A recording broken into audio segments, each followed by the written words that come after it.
गांव खेतपुर में 3 महीने से बारिश नहीं हुई थी। आसमान जैसे रूठ गया था। नीले नहीं, धूल भरे पीले बादल हर दिन मंडराते पर बरसते नहीं। जमीन फट चुकी थी, दरारों में घास तक उगने से डरती थी। रातें अब और भी डरावनी लगने लगी थीं। नीम के पेड़ों से गुजरती हवा किसी और ही दुनिया की लगती, कभी सिसकियों जैसी, कभी किसी के रोने जैसी। दूर कहीं कोई कुत्ता भौंकता तो पूरा गांव ठहर जाता। धीरे धीरे लोगों के दिलों में अंधविश्वास ने पांव पसार लिए। किसी ने कहा देवी कालिका हमसे नाराज हो गई हैं। किसी ने गांव पर शाप दिया है। हर शाम जब सूरज ढलता और धूल उड़ती, गांव के चौपाल पर वही बातें दोहराई जाती। उसी गांव के सिरे पर जहां कच्ची पगडंडी खत्म होकर जंगल की झाड़ियों में समा जाती थी, वही रहती थी सावित्री। एक झुर्रियों से भरा चेहरा, सफेद बालों का जूड़ा और आंखों में ऐसा अजीब सन्नाटा जैसे सब कुछ देख चुकी हो। कभी लोग उसे प्यार से वैद्यमय कहते थे। हर घर में उसका नाम इज्जत से लिया जाता। किसी को बुखार होता तो उसकी जड़ी बूटी काम आती। किसी औरत को प्रसव पीड़ा होती तो सावित्री ही दाई बनकर जान बचाती। रात का तीसरा पहर था। बाहर हवा नीम के पत्तों में फंसकर कराह रही थी। अंदर झोपड़ी में दिया कांप रहा था। रूपा की चीखें मिट्टी की दीवारों से टकराकर गूंज रही थीं। थोड़ा और दम रख बेटी, देवी कालिका तेरे साथ है। बाहर खड़े लोग दीवारों के आर पार सिर्फ आवाजें सुन पा रहे थे। फिर एक पल आया, सब कुछ शांत हो गया। बस बच्चे की पहली रोने की आवाज गूंजी। दरवाजा खुला, सावित्री बाहर निकली, गोद में नवजात। चेहरे पर थकान थी, पर आंखों में एक कोमल सुकून। लेकिन उसी पल किसी ने झोपड़ी के भीतर झांका। रूपा निष्प्राण पड़ी थी, आंखें खुली, होठ नीले और बिस्तर पर खून सूख चुका था। 1 सेकंड की चुप्पी के बाद, रूपा मर गई है भगवान, रूपा मर गई। देवी कालिका नाराज हो गई है, सावित्री ने ही कुछ किया है। चुड़ैल है ये, इसने देवी को अपमानित किया है। तू ही थी वहां सावित्री, तू ही थी जब रूपा चीख रही थी। हमने तुझ पर भरोसा किया था और तूने मेरी बहू को मार डाला। क्या जी, मैंने कुछ नहीं किया। रूपा की सांसें कमजोर थी, उसका शरीर थक चुका था।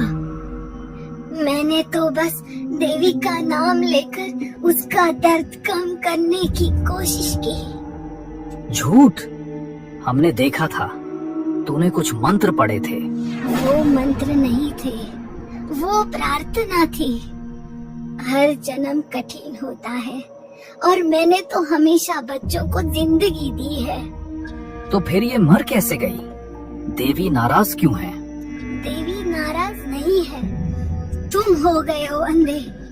जिस देवी के नाम से जन्म को पूजा जाता है, उसी देवी के नाम पर तुम ये सब कह रहे हो। बोलना बंद कर, तेरे झूठे मुंह से देवी का नाम मत ले। तेरी दवाओं ने मेरी वंश की जोत बुझा दी। तू चुड़ैल है, तूने श्राप दिया। अगर मेरी दवा जहर होती तो तुम्हारे घर के बाकी बच्चे कैसे जिंदा है? मैंने तुम्हारे खेतों की औरतों को कितनी बार मौत से खींचकर वापस लाया है, और आज एक मौत ने मेरी पूरी जिंदगी मिटा दी। पर वैद्य में लोग कहते हैं तू जंगल में रात को जाती है, कालिका मंदिर के पास। क्यों? क्योंकि वहाँ शांति मिलती है। क्योंकि जब इस गांव ने मुझे अकेला छोड़ दिया तो वही देवी मेरी सुनती थी। मैं उनसे डरती नहीं, मैं उन्हें पूछती हूँ। बस और कुछ मत बोल। तेरी पूजा ही हमारे लिए अभिशाप बन गई है। अभिशाप नहीं मुखिया जी, वरदान था, पर तुम सबने उसे आग में झोंक दिया। याद रखना, जब सच जलाया जाता है तो राख हमेशा कुछ कहती है। भीड़ हिल गई। कुछ लोग पीछे हटे, कुछ और भड़क गए। हवा तेज चली, मशाल की लौ कांपने लगी। इसे जला दो, देवी का कोप तभी शांत होगा। सावित्री ने नवजात बच्चे को जमीन पर रखा, धीरे से उसका माथा चूमा और आखिरी बार भीड़ की ओर देखा। मैंने जन्म दिया है, मौत नहीं, पर अब तुम सबको खुद समझना पड़ेगा कौन सच में जिंदा है और कौन मरा हुआ।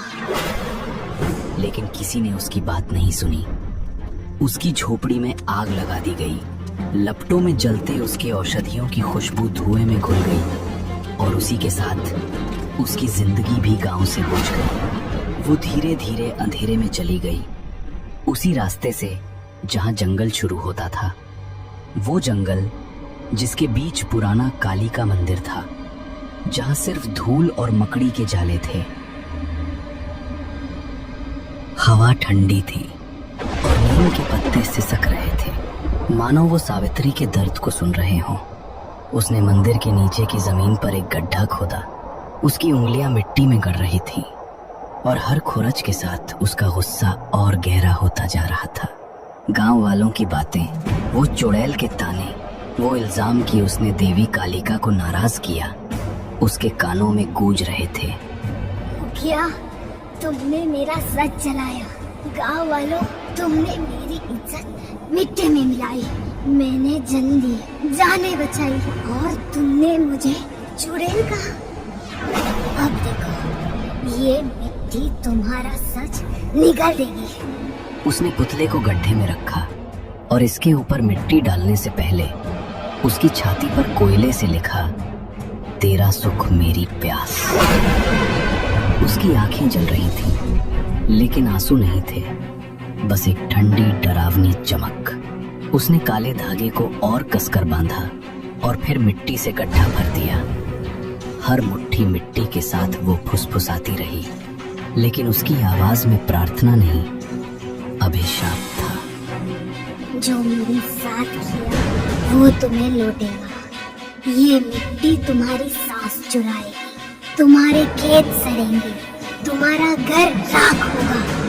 देवी मेरी साक्षी है और तुम्हारा अंत मेरा बदला। उस रात हवा कुछ और ठंडी थी। नीम के पत्ते पहले कभी इतनी जोर से नहीं हिले थे। अगली सुबह से मुखिया के घर में हवा ही बदली हुई सी लगने लगी, वैसी हवा जो रूह तक हिला दे। घर में अजीब सी बदबू फैली रहती थी, मानो कोई मरा हुआ जानवर पड़ा हो। उस दुर्गंध की वजह से मुखिया और भी परेशान रहने लगा। धीरे धीरे मुखिया के खेत भी सड़ने लगे, सूखे, मुरझाए, जिन पर मक्खियां भिनभिनाने लगी। एक दिन अचानक उसके घर की गाय भैंसें भी बहुत बुरी हालत में पाई गई, मानो कई महीनों से बीमार हों। उनके शरीर पर कीड़े पड़ने लगे थे और लता, मुखिया की पत्नी, उसकी तबीयत नीम की छाया सी पसरी रही। पहले हल्की थकान, फिर धीरे धीरे बाल झड़ना शुरू हुआ।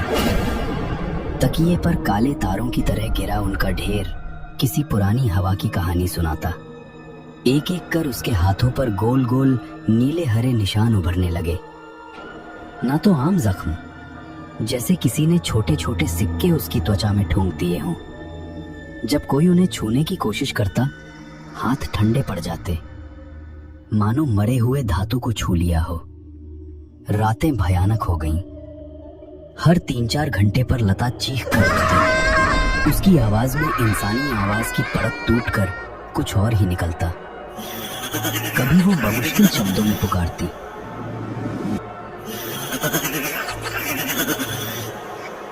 और फिर अचानक उसकी आंखें खाली सी हो जाती, जैसे कोई भीतर से बाहर झांक रहा हो। सुबह जब सूरज की पहली किरणें अभी अभी गांव पर पड़ी थीं, मुखिया का घर पहले से ज्यादा भारी लग रहा था। मुखिया की आंखें लाल थीं, नींद से दूर, और उसके चेहरे पर वो थकान थी जो डर से जन्म लेती है। उसने गांव के पंडित हरिनाथ को घर बुलाया। पंडित जी, ये क्या हो रहा है? मेरे घर में मौत की छाया क्यों मंडरा रही है? वो बदबू, वो कीड़े, लता की हालत, सब कुछ सड़ रहा है। पंडित हरिनाथ ने अपनी माला घुमाई, आंखें बंद की और फिर धीरे से खोली। उन आंखों में अंधेरा था, जैसे कोई पुराना रहस्य बाहर आने को बेचैन हो। मुखिया जी, ये कोई साधारण बात नहीं, किसी ने काला जादू किया है। हाँ, काला जादू जो रूहों को जगाता है, जीवनों को चूसता है। काला जादू? कौन कर सकता है ऐसा? सावित्री, वो चुड़ैल, क्या वो? चुप, नाम मत लो उसका। वो नाम ही अब अभिशाप है। एक छाया, काली और ठंडी, जो तुम्हारे घर के चारों ओर घूम रही है। उसने कुछ दफनाया है। हाँ, उसका पुतला, उसके बाल और उसके कपड़े मंदिर के नीचे, पुराने कालिका मंदिर के नीचे, जहां जड़ें जमीन को चीरती हैं। मंदिर के नीचे? हे भगवान, क्या होगा अगर हमने निकाला नहीं? पंडित जी, पूर्णिमा से पहले अगर उसे निकाला नहीं गया तो मौत निश्चित है। नहीं सिर्फ लता की, तुम्हारी, तुम्हारे बच्चों की, पूरे घर की। वो जादू फैलेगा जैसे जहर की बेल, जो सबको लपेट लेगी। रूहें जागेंगी, हवाएं चीखेंगी और तुम्हारा घर वो सिर्फ राख बन जाएगा। निकालो उसे मुखिया जी, वरना देवी भी नहीं बचा पाएंगी। रात का तीसरा पहर था। आसमान में चांद अधूरा टूटा सा लटक रहा था, जैसे वो भी डर से कांप रहा हो। जंगल की पगडंडी पर 4 लोग चले जा रहे थे, मुखिया, पंडित हरिनाथ और 2 गांव वाले, जिनके हाथों में मशालें जल रही थी। मशालों की लौ हवा में कांप रही थी। पुराना काली का मंदिर अब सामने था। उसकी दीवारें टूटी मकड़ी के जाले लटक रहे थे और मंदिर के नीचे की जमीन ऐसी थी जैसे उसने सदियों से किसी को छुआ नहीं था। पंडित हरिनाथ ने माला घुमाई, मंत्र पढ़े और फिर मंदिर की सीढ़ियों के पास रुका। यही है, यही वो दफन है। ये जमीन चीख रही थी। खोदो, जल्दी खोदो, वरना वो रूह जाग जाएगी। मुखिया का चेहरा पसीने से तर था। उसकी आंखें डर और गुस्से से लाल थीं। उसने रामू और श्याम को इशारा किया और दोनों ने कुदाल उठाकर जमीन खोदना शुरू किया। मिट्टी सूखी थी, लेकिन हर कुदाल के साथ एक अजीब सी गंध उठ रही थी, सड़ांध, जैसे कोई मरा हुआ जीव वहां दफन हो।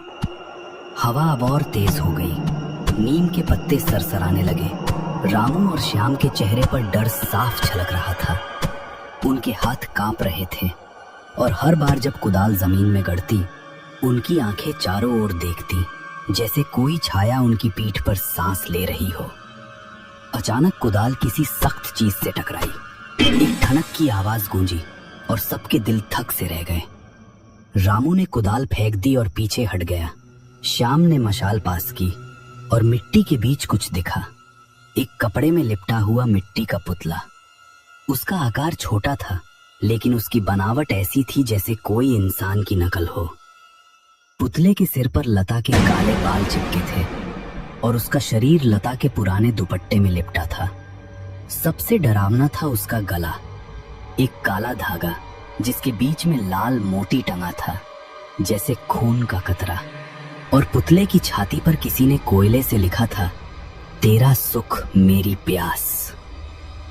ये क्या है? ये सावित्री का काम है। उस चुड़ैल ने मेरे घर को बर्बाद कर दिया। ये सिर्फ जादू नहीं है, ये रूह का बंधन है। जिसने ये बनाया उसने अपनी आत्मा का टुकड़ा इसमें डाला है। अगर इसे जलाया नहीं गया तो ये तुम्हारे घर को खा जाएगा मुखिया जी। जला दो इसे। आज इस अभिशाप को खत्म करो। सावित्री, तू जहां भी हो, मेरे घर को छोड़ दे। लेकिन जैसे ही मशाल की लौ पुतले को छूने वाली थी, हवा रुक गई। मुखिया की आंखों में अब सिर्फ डर नहीं, बल्कि एक गहरा अपराध बोध झलक रहा था। पुतला जमीन पर पड़ा था और काले धागे का लाल मोती चमक रहा था, मानो वो हंस रहा हो। जैसे ही मुखिया ने पुतले को उठाकर तोड़ने की कोशिश की, मंदिर के अंदर से एक आवाज गूंजी। तुम्हारा अंत मेरा उसी पर मशाल की लौ कांप कर बुझ गई। अंधेरा ऐसा छाया जैसे जंगल ने सब कुछ निगल लिया हो। पंडित हरिनाथ की माला जमीन पर गिर पड़ी और उसकी सांसें रुक गईं। रामू और श्याम पहले ही भाग चुके थे। मुखिया जी, ये अब हमारे बस में नहीं। ये रूह, ये सावित्री की नहीं, ये कुछ और है। नहीं, ये उसी चुड़ैल का काम है। मैं इसे जला दूंगा। मंदिर की टूटी दीवारों से एक कराह निकली और जमीन हल्के हल्के कांपने लगी। मुखिया ने पुतले को जमीन पर पटका, लेकिन वो टूटा नहीं। सो उसका काला धागा फट गया और लाल मोती जमीन पर लुढ़क कर मंदिर की सीढ़ियों में गुम हो गया। रोको, उसे मत छुओ। ये अभिशाप अब तुम्हारे खून में उतर चुका है। भागो यहाँ से मुखिया जी, भागो। लेकिन मुखिया ने उसकी बात नहीं सुनी। वो पुतले को उठाकर मंदिर के बाहर की ओर दौड़ा, जैसे उसे आग में झोंक देना ही एकमात्र रास्ता हो।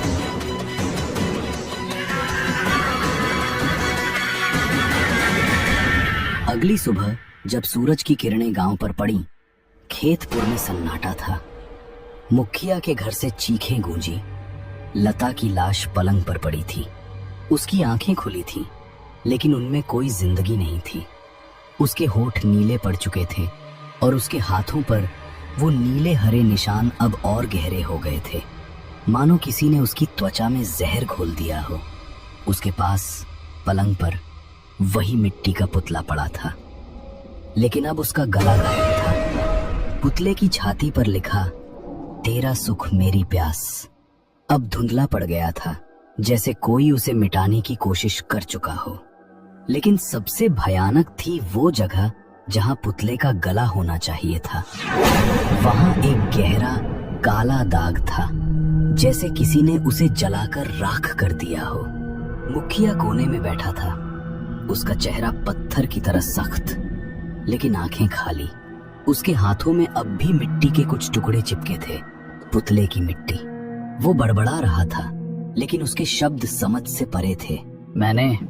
मैंने सिर्फ अपने घर को बचाना चाहा।